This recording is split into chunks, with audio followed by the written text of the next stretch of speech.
மத்திய இடைநிலை கல்வி வாரியம் நடத்திய மருத்துவ நுழைவுத் தேர்வை உச்சநீதிமன்றம் ரத்து செய்துள்ளது. நாடு முழுவதும் உள்ள மருத்துவக் கல்லூரிகளில் 2015-2016 கல்வியாண்டில் MBBS இடங்களை நிரப்புவதற்காக CBSE சார்பில் மருத்துவ நுழைவுத் தேர்வு நடத்தப்பட்டது. இதற்கான முடிவுகள் ஜூன் 5ஆம் தேதி வெளியாகவிருந்த நிலையில் நுழைவுத் தேர்வு கேள்வித்தாள் ஹரியானா மாநிலத்தில் லீக் ஆனதாக குற்றச்சாட்டு எழுந்தது. இது தொடர்பாக ஆசிரியர்கள், மாணவர்கள் என பலரை ஹரியானா போலீசார் கைது செய்தனர். இந்நிலையில் இது தொடர்பான வழக்கை விசாரித்த உச்சநீதிமன்றம் CBSE நடத்திய மருத்துவ நுழைவுத் தேர்வை ரத்து செய்து மீண்டும் புதியதாக நுழைவுத் தேர்வு நடத்த CBSE நிர்வாகத்துக்கு உத்தரவிட்டது. உச்சநீதிமன்றத்தின் அதிரடி உத்தரவால் 6,30,000 மாணவர்கள் மீண்டும் நுழைவுத் தேர்வை எழுதும் நிலைக்கு தள்ளப்பட்டுள்ளனர். லலித் மோடிக்கு சுஷ்மா சிபாரிசு செய்தது பிரதமர் மோடிக்கு முன்பே தெரியுமா என திக்விஜய் சிங் கேள்வி விடுத்தார்.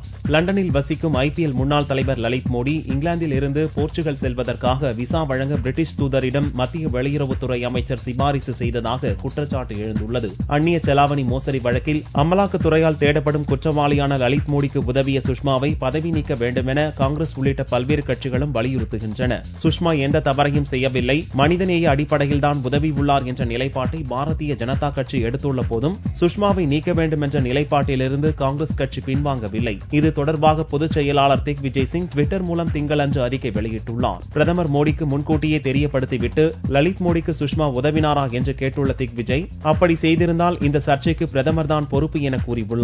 பிரதமருக்கு தெரியப்படுத்தாமல் லலித் மோடிக்கு சுஷ்மா உதவி இருந்தால் அவர் மீது பிரதமர் என்ன நடவடிக்கை எடுக்கப் போகிறார் எனவும் திக்விஜய் கேட்டார்.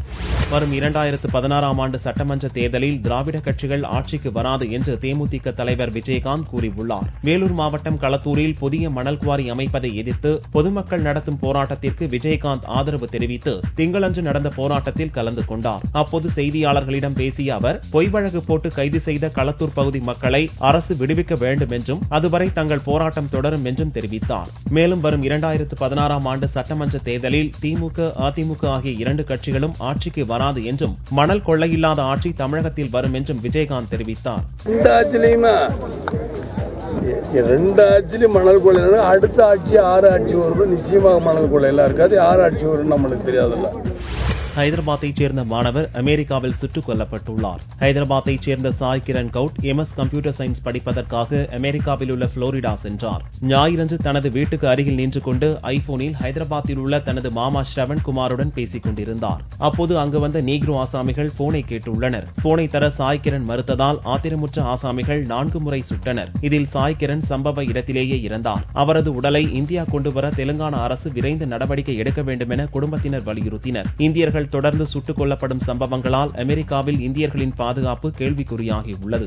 குரூப் 4 பதவிகளுக்கான சான்றிதழ் சரிபார்ப்பு திங்களன்று தொடங்கியது. தமிழ்நாடு அரசு பணியாளர் தேர்வாணையம் குரூப் 4 பதவியில் அடங்கிய இளநிலை உதவியாளர், தட்டச்சர், வரி தண்டலர், வரைவாளர், நில அளவையாளர் உள்ளிட்ட 4963 காலி பணியிடங்களை நிரப்புவதற்காக எழுத்துத் தேர்வு கடந்த டிசம்பர் மாதம் 21ஆம் தேதி நடத்தியது. மதிப்பெண் தரவரிசை பட்டியல் அடிப்படையில் 10,02,080 நபர்களின் தேர்ச்சி விகித பட்டியலை சில தினங்களுக்கு முன்பு TNPSC வெளியிட்டது. இந்நிலையில் இவர்களுக்கான நேர்காணல் திங்களன்று தொடங்கியது. ஒவ்வொரு நாளும் ரேங்க் பட்டியல் அடிப்படையில் 200 பேர் அழைக்கப்பட்டு சான்றிதழ் சரிபார்ப்பு மற்றும் நேர்காணல் நடத்தப்படுகிறது. இந்த பணி ஆகஸ்ட் 3ஆம் தேதி வரை நடக்கிறது.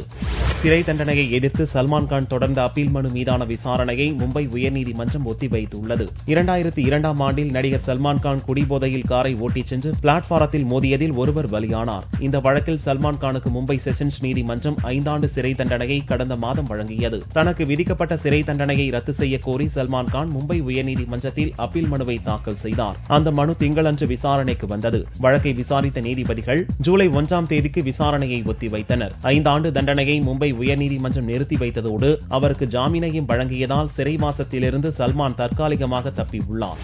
நடிகர் சங்க தேர்தலில் பொதுச் செயலாளர் பதவிக்கு நடிகர் ராதா ரவியை எதிர்த்து நடிகர் விஷால் போட்டியிடுவது உறுதியாகிவிட்டது. தென்னிந்திய நடிகர் சங்க தேர்தல் வரும் ஜூலை 15ஆம் தேதி நடப்பதாக அறிவிக்கப்பட்டுள்ளது. இம்முறை பலத்த போட்டி இருக்கும் என்பது வெட்ட வெளிச்சமாகிவிட்டது. சங்க தலைவர் சரத்குமார், பொதுச் செயலாளர் ராதா ரவிக்கு எதிராக இளம் நடிகர்கள் போர்க்கொடி உயர்த்தியுள்ளனர். ஆதரவு திரட்டச் சென்ற இடமெல்லாம் நடிகர் விஷாலை நடிகர் ராதா ரவி போட்டு தாக்க பரபரப்பு தொற்றிக் கொண்டது. பொதுச் செயலாளர் பதவிக்கு போட்டியிடுவது உறுதி என்பது நடிகர் விஷால் அறிவித்துள்ள நிலையில் ராதா ரவிக்கு எதிராக அவர் களமிறங்குவார் என்பது உறுதியாகிவிட்டது. தலைவர் பதவிக்கு நாசர் போட்டியிடுவார் என்று எதிர்பார்க்கப்படுகிறது.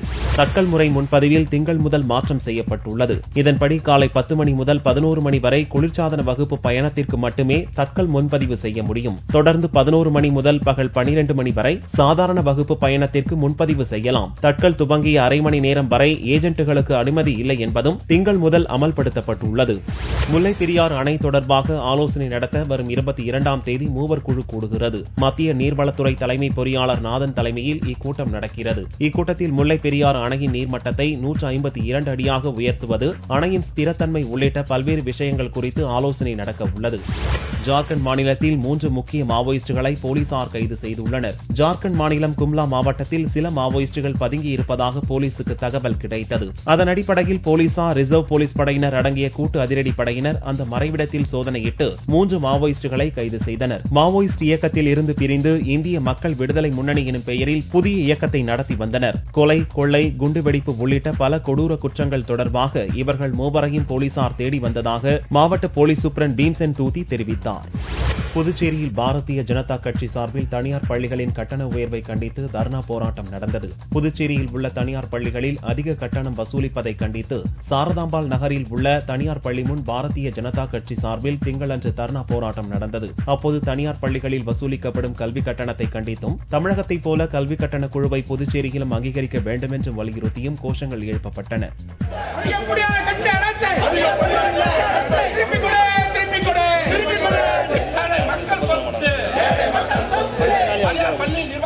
நாமக்கல் அருகே காவலாளியை கொலை செய்துவிட்டு பணத்தை கொள்ளையடித்து சென்ற நபர்களை போலீசார் தேடி வருகின்றனர். நாமக்கல் மாவட்டம் சேலம் சாலையில் குஜராத்தைச் சேர்ந்த பட்டேல் என்பவருக்கு சொந்தமான மரம் அறுக்கும் மில் உள்ளது. இந்த மில்லில் சுப்பிரமணி என்பவர் காவலாளியாக பணியாற்றினார். இந்நிலையில் ஞாயிறன்று நள்ளிரவு சுப்பிரமணியை மர்ம நபர்கள் கழுத்தை அறுத்து கொலை செய்துவிட்டு மில்லில் இருந்த 60,000 ரொக்க பணத்தை கொள்ளையடித்து சென்றனர். இந்த சம்பவம் குறித்து தகவல் அறிந்த போலீசார் விரைந்து சென்று சுப்பிரமணியன் உடலை கைப்பற்றி பிரேத பரிசோதனைக்கு அனுப்பினர். மேலும் கொலையாளிகளை தேடும் பணியை துரிதப்படுத்தியுள்ளனர். பொதுமக்களுக்கு இடையூறாக உள்ள மதுக்கடைகளை அகற்ற வலியுறுத்தி இந்திய கம்யூனிஸ்ட் கட்சி சார்பில் புதுச்சேரியில் உண்ணாவிரத போராட்டம் நடந்தது. புதுச்சேரியில் உள்ள கவுண்டன்பாளையம், மூலக்குளம் பகுதிகளில் உள்ள மதுக்கடைகள் இடையூறாக இருப்பதாகவும் அதனை மாற்றக்கோரி பொதுமக்கள் அதிகாரிகளிடம் புகார் அளித்தும் நடவடிக்கை எடுக்கவில்லை.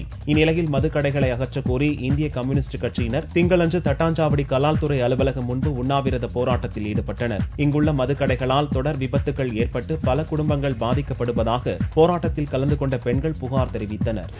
கேரள மீன்பிடி தடைக்காலத்தை தொடர்ந்து கன்னியாகுமரி மாவட்டத்தின் ஒரு பகுதியிலும் தடைக்காலம் துவங்கியுள்ளது. ஏப்ரல் 15 தொடங்கி மே 30 தேதி வரை தமிழகத்தில் மீன்பிடி தடைக்காலம் அமலில் இருந்தது. ஏப்ரல் 15 தொடங்கி மே 30 வரை தமிழகத்தில் மீன்பிடி தடைக்காலம் அமலில் இருந்தது. தடைக்காலம் முடிந்து மீனவர்கள் கடலுக்கு சென்றுள்ள நிலையில் கேரளாவில் மீன்பிடி தடைக்காலம் திங்களன்று துவங்கியுள்ளது. தமிழக தடைக்காலத்தின் போது கன்னியாகுமரி மாவட்டத்தின் பெரும்பாலான மீனவர்கள் மீன்பிடி தொழிலில் ஈடுபடவில்லை. தற்போது அவர்கள் பணியை தொடங்கியுள்ள நிலையில் கன்னியாகுமரி மாவட்டத்தைச் சேர்ந்த குளச்சல் பகுதி கேரள மீன்பிடி தடைக்காலத்தில் வருவதால் அப்பகுதி மீனவர்கள் கடலுக்கு செல்லவில்லை. இதனால் படகுகள் நங்கூரமிட்டு நிறுத்தப்பட்டுள்ளன.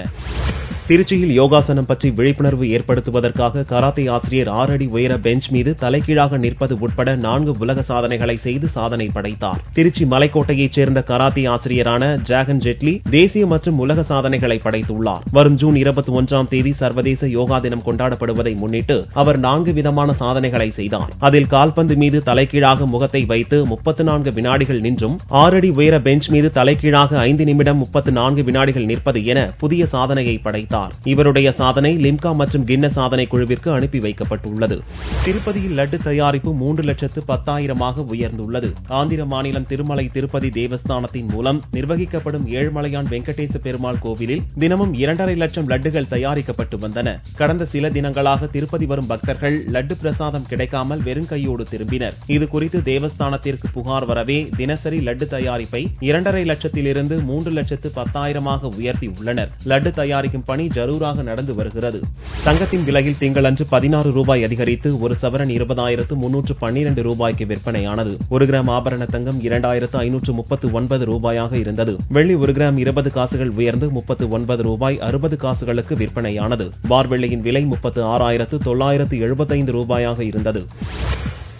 இசையமைப்பாளர் அனிருத் 10 லட்சம் தொடர்பாளர்களை பெற்றுள்ளார். வைதிஸ் கொலைவெறி பாடலை சமூக வலைதளங்களில் வெளியிட்டதன் மூலம் பாப்புலரான இசையமைப்பாளர் அனிருத் குறுகிய காலத்தில் விஜயின் கத்தி படத்திற்கு இசையமைத்தவர் தற்போது அஜித் படத்திற்கு இசையூட்டி வருகிறார். ட்விட்டரில் பரபரப்பாக பேசப்படும் அனிருத் ட்விட்டர் பக்கத்தில் 10 லட்சம் தொடர்பாளர்கள் சேர்ந்துள்ளனர். தற்போது மாரி, நானும் ரவுடிதான் படங்களுக்கு இசையமைத்தவர் இவற்றை சமூக வலைதளங்களில் வெளியிட்டு ரசிகர்களை ஈர்த்துள்ளார். தமிழில் நடித்து வந்தாலும் நடிகர் தனுஷ் ஹிந்தி உலகிலும் ஒரு கண் வைத்துள்ளார். ரஞ்சனா, ஷமிதா படங்களை தொடர்ந்து ஹிந்தி திரைப்படத்திற்காக தனது கால்ஷீட்டை ஃப்ரீயாகவே வைத்துள்ளாராம். ஹவாய் ஜாதா படத்தை இயக்கிய ஹிந்தி பட இயக்குனர் விபுபுரி மாற்றுத்திறனாளிகள் இருவரிடையே ஏற்படும் காதல் உறவை விவரிக்கும் கதையை தயார் நிலையில் வைத்துள்ளாராம். இப்படத்தில் வித்யா பாலன் தனுஷை நடிக்க வைக்க பேச்சுவார்த்தை நடந்து வருகிறது. அதிகாரப்பூர்வ தகவல் விரைவில் வெளிவரலாம்.